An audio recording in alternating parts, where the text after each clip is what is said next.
अनुमान है कि उत्तर प्रदेश की अकेली अर्थव्यवस्था को महाकुंभ प्रयागराज के माध्यम से 3 लाख करोड़ रुपए की नई बढ़ोतरी होने जा रही है।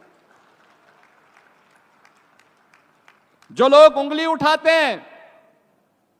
कि 6,000 5,000 करोड़ रुपए खर्च कर दिए कुंभ में, ये 6,000 और 5 करोड़ कुंभ में ही नहीं किए हैं, प्रयागराज सिटी के रिनोवेशन में भी खर्च किए हैं। कुंभ के आयोजन में कुल 1,500 करोड़ रुपए खर्च हुए हैं और बदले में अगर उत्तर प्रदेश को 3 लाख करोड़ रुपए का लाभ होता हो और यहां की अर्थव्यवस्था सुदृढ़ होती हो तो मुझे लगता है कि यह उत्तर प्रदेश के नौजवानों के लिए, उत्तर प्रदेश की जनता जनार्दन के लिए और नए भारत के नए उत्तर प्रदेश के लिए,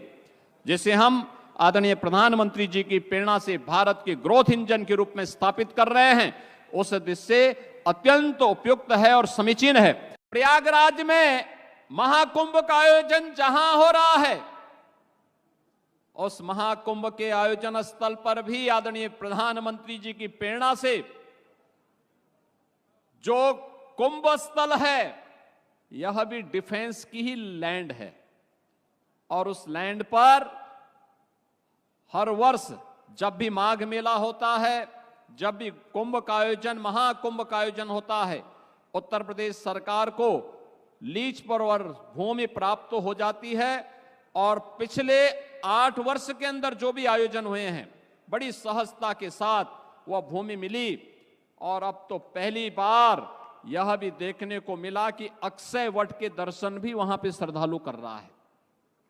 पातालपुरी के दर्शन कर रहा है, सरस्वती कूप के दर्शन कर रहा है। एक नए कॉरिडोर के रूप में सभी विकसित हो गए हैं। याद करिए, स्वतंत्र भारत में 1947 से लेके 2019 तक जहां तक आम जन और श्रद्धालु नहीं पहुंच पाता था,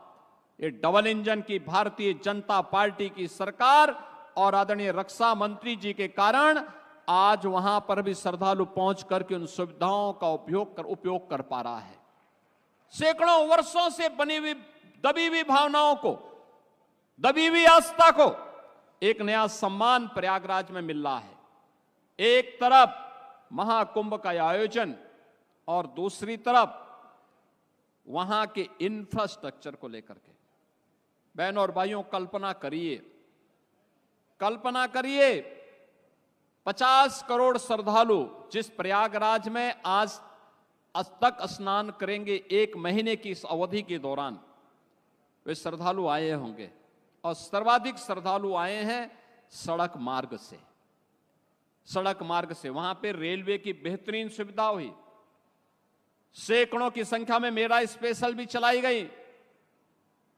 एयर कनेक्टिविटी के लिए 40 रेगुलर फ्लाइट प्रतिदिन प्रयागराज को देश के अलग अलग कोनों को जोड़ रही हैं। लेकिन सड़क मार्ग से सर्वाधिक वाहन प्रयागराज पहुंचे हैं और सड़क मार्ग की बेहतरीन कनेक्टिविटी करने का श्रेय अगर किसी को जाता है तो आदरणीय प्रधानमंत्री जी के मार्गदर्शन में आदरणीय नितिन गडकरी जी को। एक एक कार्य को कुंभ के पहले, महाकुंभ के पहले स्वयं आकर के उन्होंने इन सभी परियोजनाओं का रिव्यू किया, युद्ध स्तर पर कार्य को आगे बढ़ाया।